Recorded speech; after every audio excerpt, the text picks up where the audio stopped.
Hello, I'm Philip Stoughton for Scoop Talk. I'm here in San Diego at Apex 2017, and I'm joined by 4 gentlemen to talk about IoM standards or Industry 4.0 standards, smart factory standards, whatever we want to call them.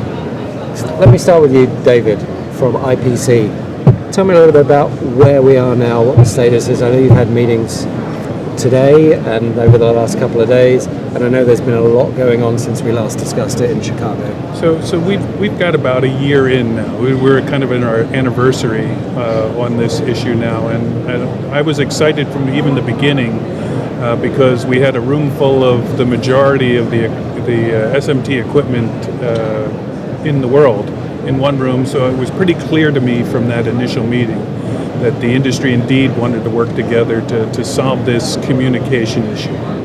So we've been building on that initial interest to determine the proper path forward. We had some initial proposals that took place. This was in Vegas last year. And the message came across loud and clear from the users. Number one, they wanted a standard that was controlled by IPC. And number two, they wanted something that was not going to be licensed issue, so free to the industry or public domain. And so then we started building on that from there.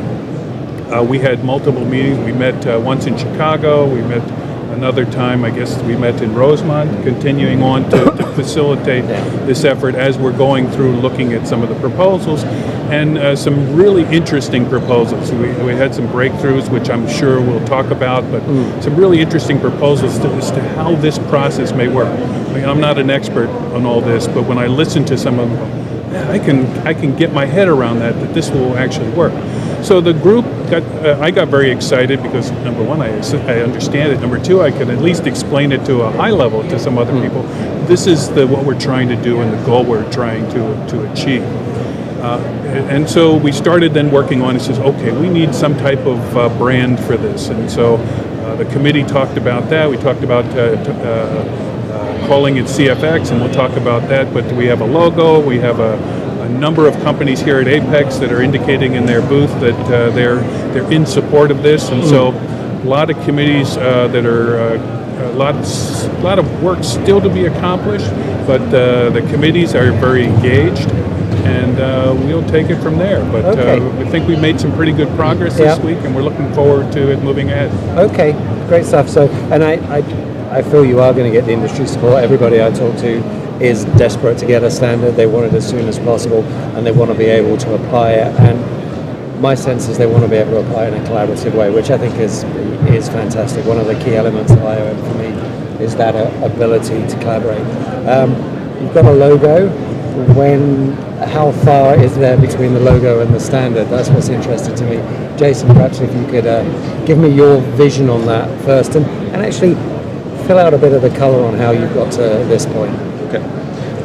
Thankfully, we have a bit more than the logo. The logo is very nice, but we've done a bit more on that than that. So any standard like this has to have 2 major components. There has to be how you move the data around, which we call transport, and then the data content itself. What types of data would a given machine or device or system emit or transfer?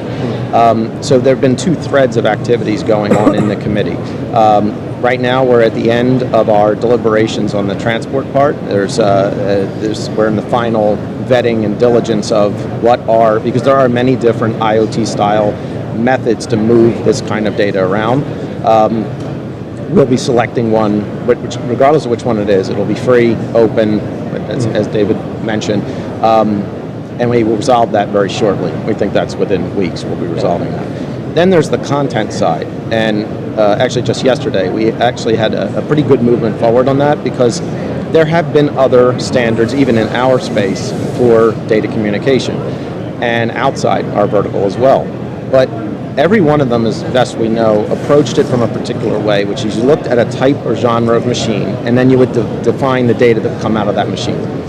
And we feel, and yesterday we got near unanimity on that this is a new way of approaching it, is to do it by the base capabilities of the devices and the systems. So you build it up like, he's termed Lego blocks, where, and what I mean by this is if you take a given machine these days, say a new printer that actually has an SPI head in it, that is not really a printer. That's a hybrid of inboard barcode scanner, which is a device, a conveyor's inside there, another machine, the printer itself, and then possibly an SPI inspector. So the standard is going to build up the data set that machine will emit and transfer from those constituent parts, which actually will expedite the development of the standard, and it eliminates redundancy. Because imagine if the printer guys were coming up with an SPI spec of their own, but then the SPI guys were coming up with one that wasn't the same, and the industry gets all that confusion. Another thing it enables us to do is accommodate custom machines. When you move away from the surface mount line, machines often become completely unique and customized. So we can't have a scenario where people who have these assembly cells that were built for them custom are coming to the committee asking for an augmentation of the standard just to support a machine that will never exist anywhere else. This other method allows us to construct that data standard for that machine from its subcomponents. So it's actually a pretty unique way of doing it, and it got I think shocking consensus right away when it was presented, and there's a task group working on the actual documentation of that. Okay, so a bit of a eureka moment there.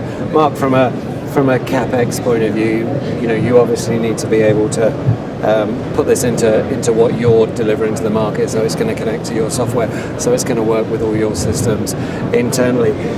How critical is it that this is done in a timely fashion and we don't end up using too many different variable standards in different points in the line?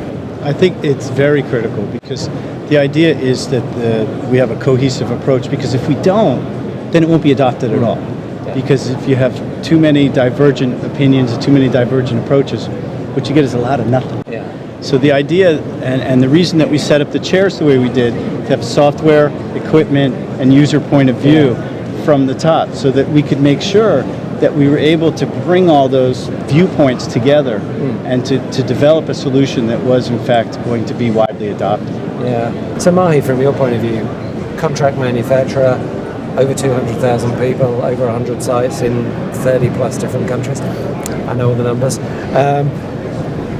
How different was your voice within this group, within this committee, to what was coming from, if you like, the supply side, and what were you able to bring to that debate? It's actually very surprising, and I was surprised for it's very positive. I mean, I kind of initially expected that equipment vendors may push back, because given the legacy investments they have done historically, because they never looked at it from the end user perspective, more or less. But the encouragement from most of the equipment people, small, medium, and even large companies, hey, this is something that we got to do properly, and in the interest of not only for them from interoperability perspective, but predominantly for the end users like us. Because today the situation is the equipment makers are frustrated, because end users, depending on who you are in the food pyramid, have the power to dictate the terms, and they have no choice. And everybody complained, hey, if we do this properly under CFX, if it solves the problem where, irrespective of equipment make or model, and who you are, whichever customer that may be, adopt a standard such that it is forward-looking. It helps not only the equipment makers to do their own internal optimizations and their own native application development or value-add services, supports machine-to-machine, some kind of a line management operations, at the same time provides easy way for enterprises and end users like us to develop our own applications, our own value-add services, irrespective of which the equipment is going to be. I think there is a huge positive agreement and consensus on that, and that is very, very, nice to hear coming from as end user. And this is coming from the equipment makers themselves in the committee. Yeah, and I think it's really important to have your viewpoint, because actually if it's not going to benefit your customer, you're not going to invest in it, and that whole relationship is going to fail and break down. In terms of delivering this, once you guys do agree, and at some point I'm going to have to push you on a date for CFX, and you're all going to give me different answers. But even if we draw that line, how quickly can you adopt it? How quickly can you get it into your software and you get it into your hardware? Jason, from your point of view, once it's defined, and I guess people are working in the background, but once it's defined, how quickly can factory logics, for example, be CFX ready? That's an excellent question, because we actually, as I mentioned, there are different transports being considered right now. But as a software provider, we actually ran an experiment internally and gave a couple of these transports that none of our a particular engineer had ever worked with. And we said, work out a broker and start sending messages just of any design through it. How long does it take? And one of them was so simple to implement, it took 25 minutes. Okay. And so we, compared to some of the things done in the past that were pretty brutal to implement, we were rather excited about that. So from a software company perspective, the route we are going right now with the various brokers and technologies being contemplated, we think is going to be great because it will greatly simplify machine integration for us. Yeah. And from a hardware point of view, the same thing. Can you do it in 25 minutes? 10, 20? That was a test bed, but The nice thing about it is it is extremely easy to implement. It's extremely easy to set up, and it's very low cost. Yeah. You know, there's no licensing or any other issues associated with it. So the investment from the equipment guy's side is not so much. So it's not onerous at all. Okay. And David, from your point of view, do you envisage the CFX brand appearing as a kind of CFX ready or CFX inside on various different pieces of equipment and software? That's the goal, because as part of any of these type of data transfer standards, you want to be able to show industry support. Yeah. That was one of the reasons why we spent time putting the logo out, is so that we can get visibility, have people look for it, understand that it's there. We did have had some panel discussions here, and you can see people already starting to grab onto this and says, oh, there's something here, now what's next? Yeah. And they're already starting to say, are you going to do this? Are you going to do that? And we go back to the Lego blocks. Let's get this base nice and solid, and then build on that. So we want to make sure that when this is done, that the industry can very clearly show and have it be seen that yes, this company supports, or this piece of equipment supports the CFX standard. Okay, and I am going to ask the question, when am I going to see that at Electronica in November? Am I going to see it at Apex next year? Realistically, without pushing yourself, when do you think that's likely to happen?